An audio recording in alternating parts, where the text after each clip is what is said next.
शेळकेवाडी ग्रामपंचायत यांनी गावातील ग्रामस्थ नागरिक माता भगिनी यांना कोणतीही सूचना आणि माहिती न देता मासिक सभेमध्ये शेळकेवाडी शहरामध्ये खडी क्रेशर प्रकल्प व्हावा म्हणून नाहरकत प्रमाणपत्र दिले। ते समजताच गावातील ग्रामस्थांनी ग्रामसभेमध्ये तो ठराव रद्द करून इथून पुढे खडी क्रेशरला परवानगी देऊ नये, त्याला विरोध आहे असा ठराव घेतला। परंतु पुन्हा तो विषय येण्याची शक्यता असल्याने गावातील ग्रामस्थ, मुंबई पुणे कामगार, सदर गटातील शेतकरी आणि गावातील विविध नागरिक यांनी ग्रामपंचायतमध्ये अर्जाद्वारे आपले म्हणणे कळवलेले आहे। ग्रामपंचायतने पुन्हा हा विषय घेऊ नये। नमस्कार, मी रामदास सावंत। आता 6 महिन्यापासून शेळकेवाडी गावामध्ये खडी क्रेशरबाबत जो आवाज उठवलेला आहे तो आमच्या गावामध्ये कोण उद्योग व्यवसाय आणतंय किंवा कोणता प्रकल्प आणतोय त्याच्याशी आमचा कोणताही संबंध नाही।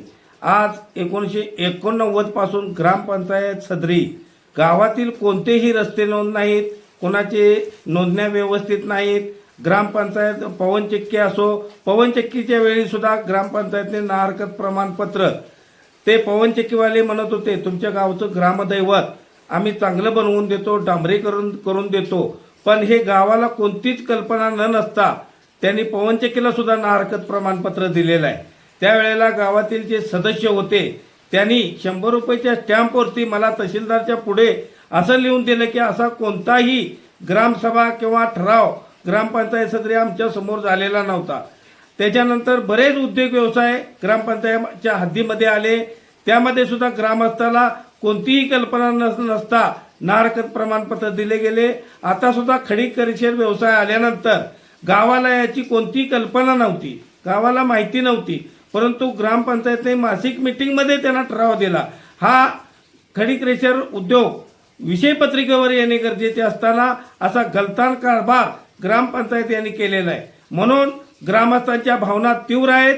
आम्हाला कोणत्याही उद्योग व्यवसाय, मग तो खडी क्रेशर असो अन्य कोणताही असो, त्याच्याबाबत आमचा कोणताही त्यांना कसल्याही प्रकारचा आम्हाला त्यांची अडचण नाही। फक्त आम्हाला अडचण आहे ग्रामपंचायत गावाला न कळवता, गावाला न माहिती होता असे प्रकार का करते, त्यांचा उद्देश काय, याच्यासाठी गावातील लोकांच्या माता भगिनीच्या भावना तीव्र आहेत आणि आम्ही येणाऱ्या काळामध्ये ह्या कायापालट करणार आहे, याच्यामध्ये दुरुस्ती करणार आहे, वेळ प्रसंगी ग्रामपंचायतवर कारवाई करणार आहे आणि वेळ प्रसंगी वरिष्ठ अधिकाऱ्याकडे जाऊन याच्याबाबत न्याय मागणार आहोत। धन्यवाद।